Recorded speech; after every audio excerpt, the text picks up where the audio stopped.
I love Christmas. It's one of my favorite times of the year for obvious reasons. I love decorating the tree, seeing the house lights, snow. I freaking love snow. Making Christmas cookies with my mom, the presents, all of it. I love all of it, including hot cocoa.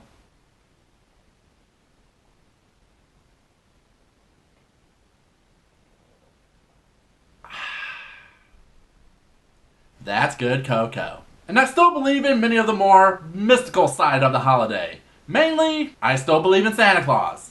Yes, I know, but listen. I still believe in the man because I believe in what he represents, both as a symbol and what we as humans can do. And I always love seeing the many different interpretations of Santa's origin. But what if we could learn the true story by the man himself? Ladies and gentlemen, boys and girls, people of all ages, my name is David Popovich, aka the Bookworm, and welcome to Bookworm Reviews. Sit back and relax as we dive into the Autobiography of Santa Claus, as told by Jeff Gwynne.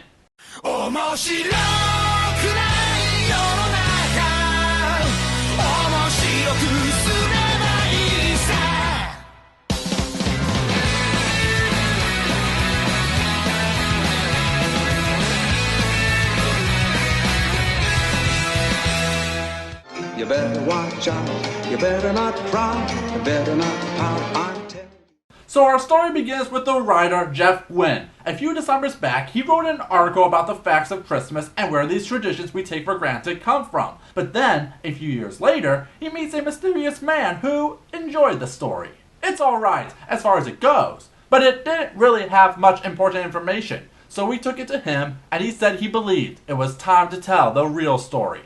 All of it. And that him turns out to be none other than jolly old Saint Nick himself, Santa Claus. Jeff's article has finally convinced Santa that it's time to tell the world his story. The real story. The true story of Christmas. And my part in it is as wonderful and complicated as the world itself, Santa said. I'll explain. Very few people really know much about the holiday at all. Just ask Kirk Cameron. And that's the basic structure of the book, Santa providing a historically accurate tale of how Christmas evolved. It's a long story, going back the better part of 2,000 years. I'll try not to bore you too much with dates and places. But there are important times and people in my life you should know more about. And that's what the book does, starting with his time as a child in a small country long forgotten to time, who lived a happy life. But as I grew older, I noticed that some people in Patara weren't as well off as I was. It's upon recognizing that he wishes to help those who aren't as happy as he, and seeing his transformation from taking the teachings of his religion. The answer is already in your heart, Nicholas, he replied, tugging at his beard. You've heard the words of Jesus. The richest men in heaven will be the ones who give away the most during their time on earth. To acknowledging that he can't just give willy-nilly in the open because of people's pride. Adults would feel ashamed if it became known they accepted charity from a 12-year-old boy. To how he begins what would become his trademark for gift-giving. I swore then and there I would find more opportunities to leave presents and make others happy, always coming in secret during the night. And from there, we see as he grows up, how he became the man we love and how he helped influence the holiday to what it is today. As my adventures spread farther and farther from my home village, so did the tale of a mysterious benefactor who left nighttime gifts. This is not a bad idea for a book. It, in many ways, offers us a chance to see how Christmas and the traditions associated with it came into being. Only in this one, Santa is a much bigger player in all of them and other things. One of the things I did find encouraging was how it tackled the subject of Christianity, by mainly pointing out that Santa is doing what he does based on the teachings of Jesus of goodwill towards men, how regardless of their race, creed, etc., the only thing that matters is doing good things for those who need it. I always believed the whole purpose of being Christian was to do good things for those in need. Take that, Kirk Cameron! It's a charming book, but I did have one problem with it. It's boring! The book's chapters are episodic, each one focusing on a specific time in Santa's life as he travels. There's nothing wrong with that. If anything, it helps make it easier to tell a 2,000-year-long story. But the issue comes with the characters and how the story is executed. Mainly, there really felt like Santa and his friends ever faced a real problem. There's barely any conflict in the book. We get a bit in the beginning with Nicholas trying to master gift giving, but after that, it's just a greatest hits list of what Santa did.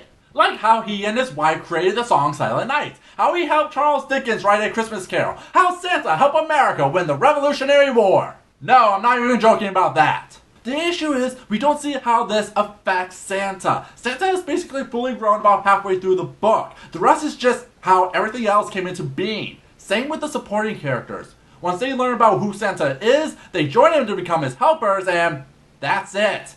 They just do things, and it basically means nothing to me outside of a pointless fact sheet of, hey, did you know Santa's helpers include Attila the Hun, Leonardo da Vinci, and other famous figures you thought were dead? And there were some moments that just baffled me, like, I will never get this, the chapter where Nick meets who would become Mrs. Claus, and reading they got married after a week. What? Okay, you got a lot of story, I get that. But having them get married so soon? That doesn't make sense! Bella had better patience! All these things just make the book a slog to read, and I wish I didn't have to say that.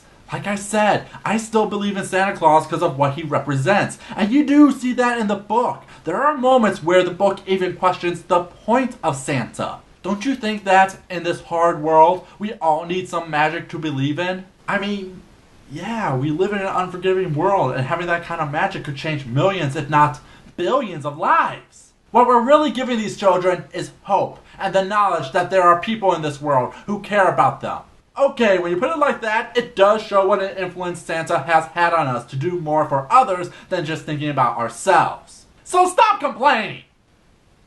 Now you're just mocking me. I wish I could recommend this book, but I'm sorry, Santa, your story is just too boring. Any conflict in the book is solved almost instantly. We don't see much character growth out of you, and what should feel like a grand epic about peace and joy is just blah. Check it out if you're inclined. But don't say I didn't warn you.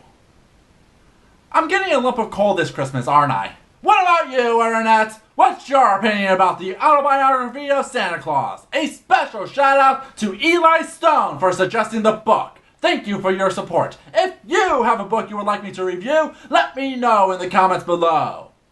Well, I may have thought Santa's story was boring, but to end the year, what does his daughter have to offer? Till next time,